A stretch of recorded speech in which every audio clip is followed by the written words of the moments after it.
एक सॉफ्टवेयर मैं और दिखा रहा हूँ। ये वाला जो सॉफ्टवेयर है ये प्रैक्टिस के लिए वैसे तो बेस्ट है। इसमें हम टाइप करेंगे तो टाइपिंग से हमें सिंटेक्स जल्दी याद हो जाते हैं। लेकिन एक और सॉफ्टवेयर है, वो है जैम्प। ये जैम्प का सॉफ्टवेयर मैंने इंस्टॉल किया हुआ है।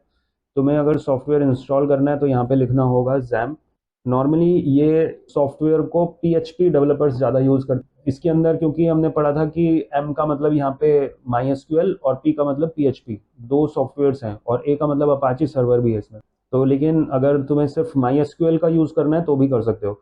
तो यहाँ पे मैंने क्लिक करा डाउनलोड्स पे, अपाची की ही वेबसाइट है ये, अपाची सर्वर का नाम है। और यहाँ पे डाउनलोड आ गया, और ये अलग अलग वर्जन्स हैं जैम्प के। लेटेस्ट वर्जन ये वाला है, तो लेटेस्ट वाला ही सही रहता है। और इसका साइज ये दिखा रखा है। यहाँ पे डाउनलोड करोगे तो डाउनलोडिंग स्टार्ट हो जाएगी। इंस्टॉलेशन में कुछ कॉम्प्लेक्स नहीं है, इसमें सिंपल नेक्स्ट नेक्स्ट करना है। लेकिन दो एसक्यूएल एक साथ नहीं आ सकते, तो तुम्हें पुराने वाला जो एसक्यूएल है वो सर्विसेज में जाके उसको ऑफ कर देना। वो तुम्हें पता ही है सर्विसेज में जाके कैसे करेंगे माई एसक्यूएल को ऑफ। यहाँ पे क्लिक करा, एम दबाया, सीधा माई एसक्यूएल पे आ गए। यहाँ पे रनिंग दिखा रहा है, रनिंग को यहाँ पे स्टॉप कर देना, तो ये स्टॉप हो जाएगा। और फिर इसको सॉफ्टवेयर को इंस्टॉल डाउनलोड करके इंस्टॉल कर लेना। इसका इंटरफेस कैसे आता है वो मैं दिखा देता हूँ। डाउनलोड होने के बाद, इंस्टॉल होने के बाद इस तरह से वो ओपन होगा। यहाँ पे लिखा गया अपाचे सर्वर का नाम है। अगर हम पीएचपी कर रहे हैं तो हमें इसको स्टार्ट करना होगा। और माई एसक्यूएल का भी आ गया यहाँ पे। हमें दो ही चीज़ें चाहिए बस, अपाची और माई एसक्यूएल, और हमें ये सारी चीज़ें नहीं चाहिए। तो देख रहे हो यहाँ पे मैंने माई एसक्यूएल को स्टार्ट करा तो ये स्टार्ट नहीं हुआ। यहाँ पे स्टॉप लिखा आ रहा है, इसका मतलब ये स्टार्ट हो गया, ग्रीन कलर का बैकग्राउंड। यहाँ पे ये स्टार्ट नहीं हुआ, जैसे मैं क्लिक कर रहा हूँ तो वो मना कर रहा है।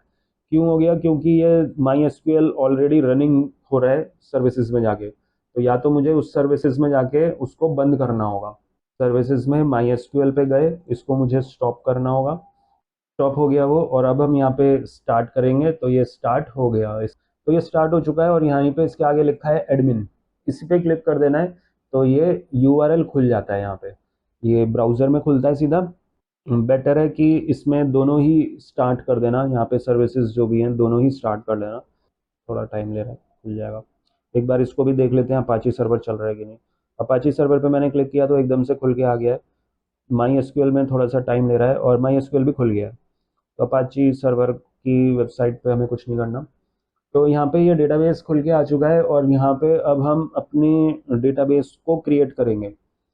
तो इसमें डेटाबेस कैसे क्रिएट करते हैं? जो हमने बनाया था वो डेटाबेस का जो पाथ है, सॉफ्टवेयर अलग है और इसका पाथ भी अलग है। वो डेटाबेस यहाँ पे नहीं दिखा रहा। स्टूडेंट के नाम से हमने बनाया था, उसका पाथ अलग है वो। हाँ, इसका अगर हमें बैकअप लेना है तो बैकअप ले सकते हैं। वही कमांड यहाँ पे डालनी है तो कैसे डालेंगे? तो इसीलिए मैंने सबसे पहले ये बैकअप ही ले लिया था। मतलब यही वाली कमांड्स अगर मुझे दोबारा यूज़ करनी है, इस इधर भी लानी है, तो हम ला सकते हैं। तो इसमें कैसे करेंगे? सबसे पहले यहाँ पे लिखा है डेटाबेस, डेटाबेस पे क्लिक करेंगे। इसमें क्योंकि ये जीयूआई है तो इसमें ज़रूरी नहीं कि आप टाइप ही करो कमांड्स को, बिना टाइप के भी कर सकते हो। और यहाँ पे एसक्यूएल का जो सेक्शन है ये, यहाँ पे आप अपनी कमांड्स को टाइप कर सकते हो। लेकिन डेटाबेस बनाने का तरीका केवल एक ही है इसमें, यहाँ से बनेगा। तो यहाँ पे हमने क्लिक करा, यहाँ पे मैंने डेटाबेस का नाम देना है ऑनलाइन 5 PM। इस तरह से मैंने एक बना दिया। डेटाबेस का नाम कुछ भी हो सकता है, और स्पेस भी मैंने दे दिए हैं, तो वो उसने एक्सेप्ट कर लिया है। वैसे स्पेस देने नहीं चाहिए, अंडरस्कोर लगाना चाहिए, जैसे फर्स्ट अंडरस्कोर प्रोजेक्ट का नाम है, इस तरह से। यहाँ पे वापस जाते हैं सर्वर पे। सर्वर पे डेटाबेस पे लिखा है, डेटाबेस का नाम हमें यहाँ पे देना है online_5 PM, और क्रिएट कर देंगे। क्रिएट करते ही ये डेटाबेस क्रिएट हो गया। पुराने वाला जो डेटाबेस था उसको मुझे डिलीट करना है, तो हमें क्या करना होगा? सर्वर पे जाना होगा यहाँ पे, क्योंकि वो डेटाबेस ओपन हो गया था। तो सर्वर पे गए हम, डेटाबेसेस, हाँ डेटाबेसेस पे मैंने क्लिक किया तो यहाँ पे सारे डेटाबेसेस आ गए। और यहाँ पे जो पुराना वाला है इसको क्लिक चेक करके ड्रॉप, ड्रॉप मतलब डिलीट, ड्रॉप कर देंगे तो फिर वो ड्रॉप हो जाएगा। और यहाँ पे दिखा भी रहा है इस नाम का डेटाबेस ड्रॉप हो जाएगा। तो ये डेटाबेस हमने बनाया भी और ड्रॉप करना भी देखा। अब हम इस डेटाबेस पे क्लिक कर देंगे, ऊपर नाम लिखा आएगा, ये नाम लिखा आ रहा है, इसका मतलब ओपन हो गया वो डेटाबेस। अब हमें यहाँ पे टेबल बनानी है। तो टेबल मैं वही सेम बना लेता हूँ स्टूडेंट के नाम से। ये रही क्रिएट टेबल स्टूडेंट, ये वाली टेबल बना रखी थी। तो इसी को कॉपी कर लेते हैं और यहाँ पे पेस्ट कर लेते हैं, इसको हटा देते हैं अभी। एसक्यूएल कमांड में गए और यहाँ पे पेस्ट कर दिया सेम वही रिकॉर्ड्स, और यहाँ पे हम क्या कर देंगे, इसको गो कर देंगे। गो करते ही वो एग्जीक्यूट हो जाएगा। इस तरह से दिखा रहा है ये कि ये वाली जो क्वेरी है ये एग्जीक्यूट सही हो चुकी है। डेटाबेस पे क्लिक करेंगे तो डेटाबेस में यहाँ पे टेबल का नाम दिखा रहा है और ये क्रिएट हो चुका, और यहाँ पे रोज भी दिखा रहा है। इसके अंदर जो रोज हैं वो 0 हैं। अगर हमें इसके अंदर रिकॉर्ड्स डालने हैं तो इस पर क्लिक करेंगे और वही कमांड्स जो हमने लिखी हुई थी, इसीलिए हम यहाँ पे कॉपी पेस्ट कर पा रहे हैं।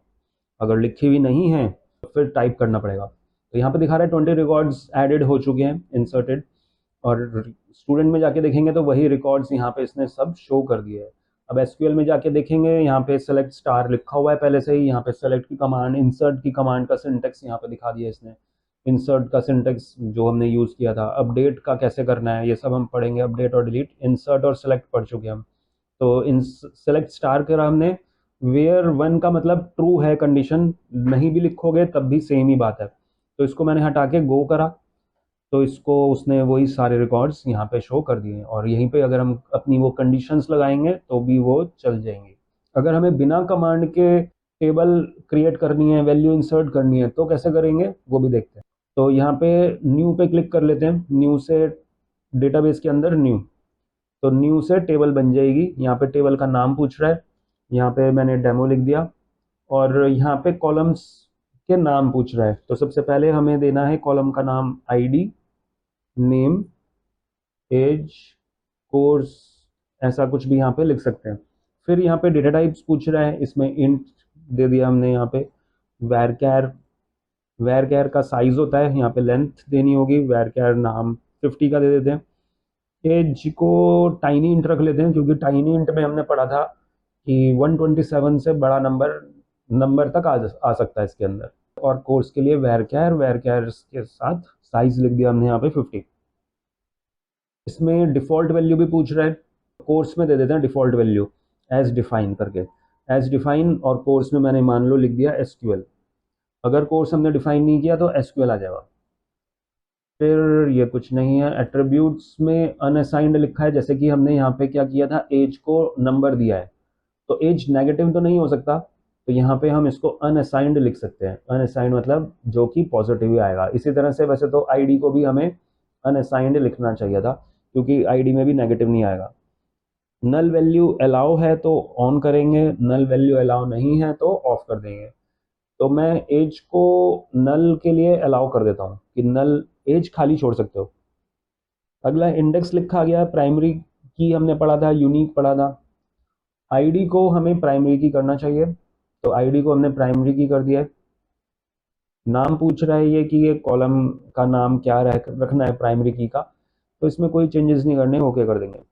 यहाँ पे जो ये नेम में कोई नहीं करना, एज में भी नहीं करना, कोर्स में अगर मतलब यूनिक करना चाहते हो तो यूनिक कर सकते हो, लेकिन हम नहीं कर रहे।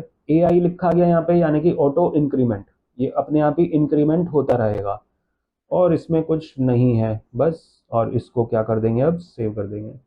सेव करते ही ये टेबल क्रिएट हो गई है, और इस बार हमने बिना कमांड के टेबल बना दी, और ये टेबल का स्ट्रक्चर शो कर रहा है वो। यहाँ पे आईडी लिखा हुआ है, की का आइकन है, यहाँ पे दिखा रहा है कि ये प्राइमरी की बन चुका है। नेम के आगे दिखा रहा है ये वाला, और यहाँ पे दिखा रहा है नो नो नो, सिर्फ एज के आगे यस लिखा हुआ है, टाइनी इंट लिखा है अनअसाइंड, और ये ऑटो इंक्रीमेंट।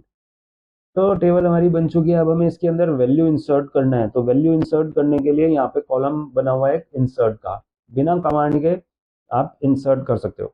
तो यहाँ पे आईडी लिखा है, आईडी ऑटो इंक्रीमेंट है, तो हम इसको खाली छोड़ देते हैं, अपने आप वो 1 2 3 आ जाएगा। नेम में यहाँ पे कुछ भी नाम डाला हमने। एज खाली छोड़ सकते हैं, इसको मैं खाली छोड़ देता हूँ, और यहाँ पे अपने यहाँ पे डिफॉल्ट वैल्यू लिखा आ गया एसक्यूएल।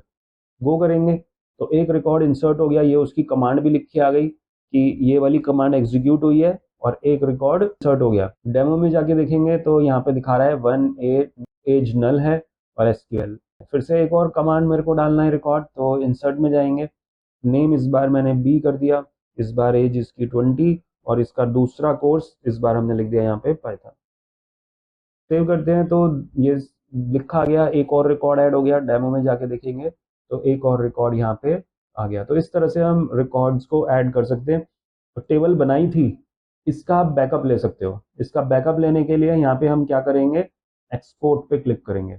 अभी ये सर्वर पर है और एक्सपोर्ट करने से क्या हो जाएगा, हमारे कंप्यूटर में सेव हो जाएगा। फॉर्मेट बता रहा है, अलग अलग फॉर्मेट है, एक्सेल में भी आप डाउनलोड कर सकते हो, पीडीएफ में भी कर सकते हो, लेकिन हमें एसक्यूएल में ही करना है, जिससे कि हमारे को एसक्यूएल का कमांड्स का सिंटेक्स भी मिल जाएगा। तो इसको एक्सपोर्ट कर दिया हमने, यहाँ पे डाउनलोड हो गया है। और इसको अगर हम ओपन करके देखेंगे तो जो कमांड हमने अभी टेबल बनाई थी वो सब कुछ आ चुका है। ये सब कमेंट्स हैं, डबल स्लैश हमने पढ़ा था कमेंट्स। ये उसने कुछ मोड्स वगैरह लिए हैं, टाइम मोड्स। और यहाँ पे बता रहा है कि डेटाबेस का नाम ये है। डेटाबेस बनाने का सिंटेक्स इसने नहीं दिया, डेटाबेस हमें खुद बनाना होगा। टेबल बनाने का सिंटेक्स इसने दे दिया है, ये टेबल का सिंटेक्स, ये वैल्यू उसके अंदर इंसर्ट हुई है। और फिर ये हमने क्या किया था, आईडी को प्राइमरी की किया था, वो सब भी आ चुकी है। तो इस तरह से हम पूरा उसका बैकअप लेके और इन कमांड्स को, अगर किसी वजह से ये डेटाबेस डिलीट हो जाता है, ये मतलब टेबल डिलीट हो गई या डेटाबेस डिलीट हो गया, यहाँ पे ड्रॉप लिखा हुआ है, स्टूडेंट को क्लिक करके ओके करेंगे तो ये टेबल डिलीट ही हो गई। किसी वजह से अगर डिलीट हो जाता है तो हम इसको, बैकअप है हमारे पास तो हम इसको इंपोर्ट कर सकते हैं। इंपोर्ट पे क्लिक करेंगे, ये चूज फाइल कह रहा है। चूज फाइल पे क्लिक करा, हमने कहाँ डाउनलोड किया था, डाउनलोड्स में किया था, ये रहा स्टूडेंट वन। ओपन किया, फाइल ओपन हो गई। यहाँ पे दिखा रहा है कि 40 MB तक हम डेटा ले सकते हैं, फाइल को सिलेक्ट कर सकते हैं। और जो हमारी फाइल है वो कितने MB की है वो देख लेते हैं। यहीं पे क्लिक करते हैं तो यहाँ पे दिखा रहा है कि ये 2 KB की है, बहुत छोटी सी फाइल है। तो इसमें कुछ चेंजेस नहीं करना है सेटिंग्स में, सीधा हम क्या कर देंगे, इम्पोर्ट कर देंगे। इम्पोर्ट पे क्लिक करते ही ये टेबल, ये सब कुछ दिखा रहा है कि ये कमांड्स थी उसके अंदर, ये एग्जीक्यूट हो गई। यहाँ पे स्टूडेंट की टेबल बन गई और इस पर क्लिक करेंगे तो वही रिकॉर्ड्स यहाँ पे सारे शो कर रहा है। तो इस तरह से हम बैकअप लेके रीस्टोर उसको कर सकते हैं। दूसरी कंप्यूटर में अगर इसको करना है तो भी यही प्रोसेस है, इसमें हम बैकअप इजीली लेके और उसको इंपोर्ट कर सकते हैं। अगर एसक्यूएल ये वाले में कोई प्रॉब्लम आ रही है तो ये वाला भी यूज़ कर सकते हो। ठीक है जी, तो इतना ही रखते हैं आज।